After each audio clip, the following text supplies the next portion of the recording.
Supreme court میں practice and procedure act کے خلاف درخواستوں پر سماعت کے دوران چیف جسٹس قاضی فائز عیسیٰ اور وکیل امتیاز صدیقی کے درمیان تلخ کلامی ہوئی۔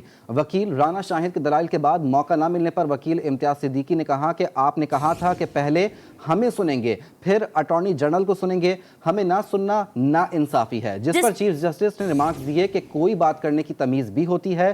وکیل امتیاز صدیقی نے کہا کہ میرے ساتھی خواجہ طارق رحیم آپ کے رویے کی وجہ سے آج عدالت نہیں آئے۔ بالکل، مزید تفصیلات کیا ہیں جانیں گے ہمارے نمائندے قمر زیدی سے۔ قمر بتائیے ابھی تک کیا کچھ ہوا ہے؟ دیکھیں امتیاز صدیقی جو وکیل ہیں وہ جب عدالت کے سامنے بیان دینے آئے، دلائل دینے آئے تو چیف جسٹس نے کہا کہ ہم آپ کو نہیں سنیں گے، اٹارنی جنرل کو سنیں گے، جس پر انہوں نے کہا کہ آپ نے ہی کہا تھا مجھے کہ دوبارہ دلائل دے دیں، جس پر چیف جسٹس نے کہا کہ ہم اپنا آرڈر پڑھ کے آپ کو سنا دیتے ہیں۔ امتیاز صدیقی صاحب نے تو ان کا تھوڑا رویہ نامناسب تھا، جس پر چیف جسٹس نے کہا آپ یہ آرام سے بھی بات کہہ سکتے تھے، جس پر امتیاز صدیقی صاحب نے یہ کہا کہ آپ کے بھی بطور چیف جسٹس اسلوب ٹھیک نہیں ہے، اور مجھے خواجہ طارق رحیم نے بھی ایک بات کہی ہے کہ میں کنوے کروں کہ آپ کا رویہ نامناسب ہے۔ چیف جسٹس نے کہا کہ آپ تشریف رکھیں، اگر آپ تشریف نہیں رکھتے تو مجھے قلم اٹھانا پڑے گا۔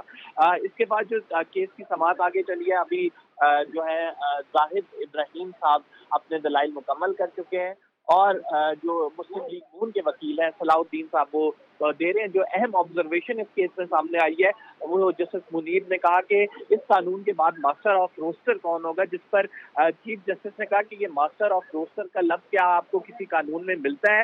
چیف جسٹس نے یہ بھی کہا کہ اگر کوئی شخص جو ہے وہ یہ کہتا ہے کہ وہ آئین اور قانون کے بغیر چلے گا تو یہ ہرگز ممکن نہیں ہے، چاہے وہ چیف جسٹس ہو۔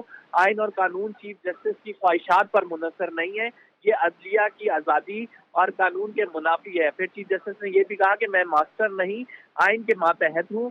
اور اس کے بعد جو ہے صلاح الدین صاحب نے اپنے دلائل ابھی جاری رکھے ہوئے ہیں۔ چیف جسٹس آف پاکستان نے یہ آبزرویشن بھی دی ہے کہ ہماری کوشش ہے کہ آج اس کیس کو ختم کر لیا جائے۔ اٹارنی جنرل کے ابھی دلائل رہتے ہیں مسلم لیگ نون کے بعد، اور غالباً ایک وکیل اور ہے۔ امید کی جا رہی ہے کہ آج یہ کیس مکمل ہو جائے گا۔ جی اچھا قمر، یہ بتائیے گا کیا آج دلائل مکمل کیے جائیں گے یا کیس کا فیصلہ بھی آج ہی سنا دیا جائے گا؟ دیکھیں یہ چیف جسٹس پر منحصر ہے، چونکہ فل کورٹ ہے، اس کیس کا فیصلہ لکھنے میں ٹائم لگے گا، ہو سکتا ہے شارٹ آرڈر سنا دیں۔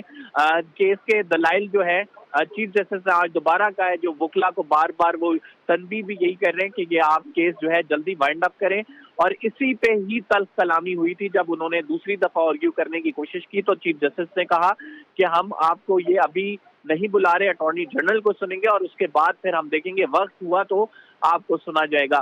تو چیف جسٹس کی مکمل کوشش ہے کہ آج یہ کیس بائنڈ اپ ہو جائے، لیکن آلریڈی ابھی اس ٹائم جو ہے صبح سے 9:30 سے عدالت بیٹھی ہوئی ہے، اور اس ٹائم 3:15 بج گئے، تو عدالت پہ یہ انحصار کرتا ہے آیا وہ 6 بجے تک بیٹھتی ہے۔ چیف جسٹس نے تو یہ بھی کہا تھا کہ کوشش ہے کہ ہم رات تک بیٹھیں اگر اس کیس کو ختم کرنا ہوا، لیکن وہ وکلا اور چیف جسٹس کے درمیان اگر کسی بات پر اتفاق ہوتا ہے کہ یہ کیس ملتوی کیا جائے یا پھر اس کا آرڈر ریزرو کیا جائے، چیف جسٹس ہی اس کا فیصلہ کریں گے، اور وہ ابھی جو وکلا کے دلائل مکمل ہوں گے تب یہ فیصلہ سامنے آئے گا۔ جی کیس کی سماعت اس وقت جاری ہے۔ سماعت کا احوال بتا رہے تھے قمر زیدی، نمائندہ اسلام آباد، بہت شکریہ۔